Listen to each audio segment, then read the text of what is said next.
یا رب لک الحمد کما ينبغي لجلال وجهك وعظیم سلطانك یا رب لک الشکر کما ينبغي لجلال وجهك وعظیم سلطانك جزا اللہ عنا سیدنا محمد صلی اللہ علیہ وآلہ وسلم ما هو اہلہ۔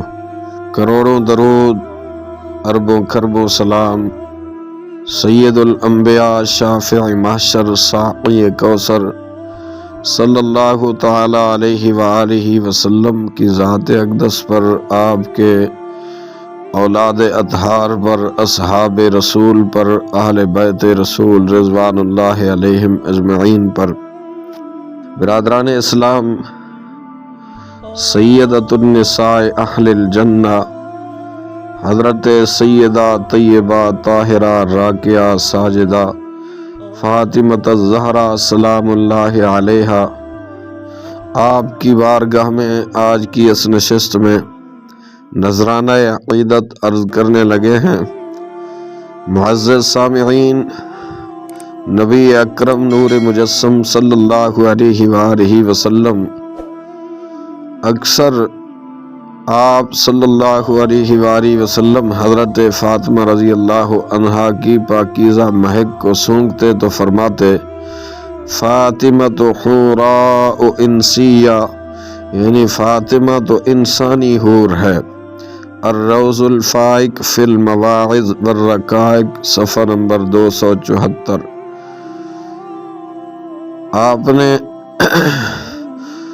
سیدہ طیبہ طاہرہ فاطمہ زہرا رضی اللہ تعالی عنہا کی عظمت و شان امت کے سامنے بیان فرمائی۔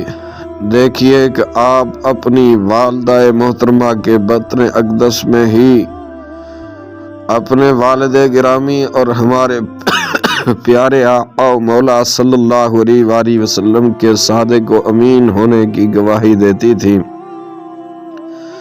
بلا شبہ یہ آپ کی کرامات میں سے ایک عظیم کرامت تھی۔ آئیے اب آپ کا مختصر تعارف سنیے۔ آپ رضی اللہ عنہا کا نام فاطمہ، لقب زہرا اور بطول ہے۔ آپ کا بچپن شریف اور زندگی کا ہر لمحہ نہایت ہی پاکیزہ تھا، کیونکہ آپ نے حضرت نبی اکرم صلی اللہ علیہ وآلہ وسلم اور ام المومنین حضرت خدیجۃ الکبریٰ رضی اللہ عنہا کی آغوش رحمت میں تربیت پائی۔ آپ دن رات اپنے والدین کی پاکیزہ زبان سے پاکیزہ اقوال سنتی۔ آپ نہایت عبادت گزار، متقی اور پاک باز خاتون تھیں، اس لیے آپ رضی اللہ تعالی عنہا کو عابدہ، زاہدہ اور طاہرہ کہا جاتا ہے۔ آپ اخلاق و عادات، گفتار و کردار میں نبی کریم صلی اللہ علیہ وسلم سے بہت مشابہت رکھتی تھیں۔ نبی اکرم صلی اللہ علیہ وسلم کے وصال ظاہری کے تقریباً 5-6 مہینے بعد 3 رمضان المبارک سن 11 ہجری میں آپ رضی اللہ عنہا کا وصال ہوا۔ خون خیر الرسل سے ہے جن کا خمیر، ان کی بے لوث طینت پہ لاکھوں سلام۔ سیدہ ظاہرہ طیبہ طاہرہ جان احمد کی راحت پہ لاکھوں سلام۔ خاتون جنت حضرت سیدتنا فاطمۃ الزہرا رضی اللہ عنہا جنتی عورتوں کی سردار ہیں۔ سید الانس والجان صلی اللہ علیہ وسلم نے آپ کو یہ مبارک لقب اور خوشخبری حیات ظاہری ہی میں عطا فرما دی تھی۔ قدرت اللہ شہاب حضرت فاطمۃ الزہرا رضی اللہ عنہا کے ضمن میں لکھتے ہیں، ایک بار میں کسی دور دراز علاقے میں گیا ہوا تھا۔ وہاں پر ایک چھوٹے سے گاؤں میں ایک بوسیدہ سی مسجد تھی۔ میں جمعے کی نماز پڑھنے اسی مسجد میں گیا ہوا تھا تو ایک نیم خواندہ سے مولوی صاحب اردو میں بے حد طویل خطبہ دے رہے تھے۔ ان کا خطبہ گزرے ہوئے زمانوں کی عجیب و غریب داستانوں سے اٹاٹ بھرا ہوا تھا۔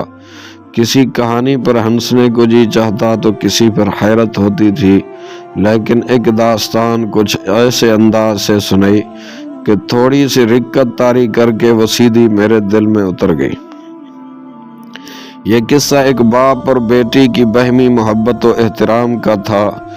باپ سید الانس والجان سردار کائنات حضرت محمد الرسول اللہ صلی اللہ علیہ وسلم تھے، اور بیٹی سیدۃ النساء اہل الجنہ حضرت بی بی فاطمہ الزہرا رضی اللہ عنہا تھی۔ مولوی صاحب بتا رہے تھے کہ حضور رسول کریم صلی اللہ علیہ وسلم جب اپنے صحابہ کرام رضی اللہ عنہم کی کوئی درخواست یا فرمائش منظور نہ فرماتے تو بڑے بڑے برگزیدہ اصحاب رسول رضوان اللہ علیہم اجمعین سیدہ مخدومہ جنت حضرت فاطمہ رضی اللہ عنہا کی خدمت میں حاضر ہو کر ان کی منت کرتے تھے کہ وہ ان کی درخواست حضور کی خدمت میں لے جائیں اور اسے منظور کروا لائیں۔ نبی کریم صلی اللہ علیہ وسلم کے دل میں بیٹی کا اتنا پیار اور احترام تھا کہ اکثر اوقات جب بی بی فاطمہ رضی اللہ عنہا ایسی کوئی درخواست یا فرمائش لے کر حاضر خدمت ہوتی تھی تو سید الانس والجان سرکار کائنات صلی اللہ علیہ وسلم بڑی خوش دلی سے منظور فرما لیتے تھے۔ اس کہانی کو قبول کرنے کے لیے میرا دل بے اختیار آمادہ ہو گیا۔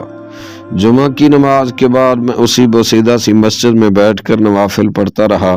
کچھ نفل میں نے حضرت بی بی فاطمہ زہرا رضی اللہ عنہا کی روح مبارک کو ایصال ثواب کی نیت سے پڑھے۔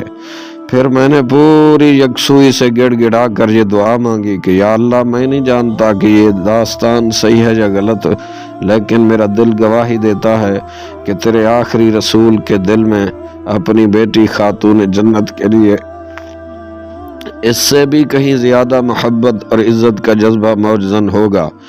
اس لیے میں اللہ تعالیٰ آپ سے درخواست کرتا ہوں کہ تو حضرت سیدہ طیبہ طاہرہ فاطمہ الزہرا رضی اللہ عنہا کی روح کو اجازت میں رحمت فرمائیں کہ وہ میری ایک درخواست اپنے والد گرامی صلی اللہ علیہ وسلم کے حضور میں پیش کر کے منظور کروا لیں۔ درخواست یہ ہے کہ میں اللہ کی راہ کا متلاشی ہوں، سیدھے سادے مروجہ راستوں پر چلنے کی سکت نہیں رکھتا۔ اگر سلسلہ اویسیہ واقعی افسانہ نہیں بلکہ حقیقت ہے تو اللہ کی اجازت سے مجھے اس سلسلے سے استفادہ کرنے کی ترکیب اور توفیق عطا فرمائی جائے۔ اس بات کا میں نے اپنے گھر میں یا باہر کسی سے ذکر تک نہ کیا۔ 6-7 ہفتے گزر گئے اور میں اس واقعے کو بھول بھال گیا۔ پھر اچانک 7 سمندر پار کی میری ایک جرمن بھابھی کا ایک عجیب خط موصول ہوا۔ وہ مشرف با اسلام ہو چکی تھی، نہایت اعلیٰ درجے کی پابند صوم و صلاۃ خاتون تھی۔ انہوں نے لکھا تھا، یہ الفاظ لکھے مجھے انگلش میں، اور پھر اگلی رات میں نے خوش قسمتی سے سیدہ کائنات حضرت فاطمہ رضی اللہ عنہا بنت رسول اللہ صلی اللہ علیہ وسلم کو کیفیت خواب میں دیکھا۔ میرے ساتھ نہایت تواضع و شفقت سے گفتگو فرمائی، فرما اپنے دیور قدرت اللہ شہاب کو بتا دو کہ میں نے اس کی درخواست اپنے برگزیدہ والد گرامی نبی علیہ الصلوۃ والسلام کی خدمت میں پیش کر دی تھی۔ انہوں نے ادراہ نوازش یہ منظور فرما لیا ہے۔ یہ خط پڑھتے ہی میرے ہوش و حواس پر خوشی اور حیرت کی دیوانگی سی طاری ہو گئی۔ مجھے یوں محسوس ہوتا تھا کہ میرے قدم زمین پر نہیں پڑ رہے بلکہ ہوا میں چل رہے ہیں، کہ مجھ سے بہتر ذکر میرا ہے کہ اس محفل میں ہے۔ اللہ اکبر کبیرہ! کتنی کرم نوازی ہے دربار مصطفیٰ کریم صلی اللہ علیہ وسلم میں، اور کتنی عزت افضائی ہے سیدتنا حضرت فاطمہ رضی اللہ تعالی عنہا کا دربار نبوت میں کہ رحمت عالم صلی اللہ علیہ وسلم نے جن کے لیے یہ ارشاد فرما الفاطمۃ بدعۃ منی، اور نبی محترم نور مجسم شفیع معظم صلی اللہ تعالی علیہ وآلہ وسلم نے جن کا دنیا کے سامنے احترام بتایا، عزت بتائی، عظمت بتائی، اور یہاں تک فرمایا قیامت کا میدان ہوگا، اللہ کی عدالت میں ساری کائنات جمع ہوگی، اس وقت ایک اعلان ہوگا، یا اہل محشر، اے محشر والو، اپنی آنکھیں جھکا لو اور اپنی گردنیں نیچی کر لو۔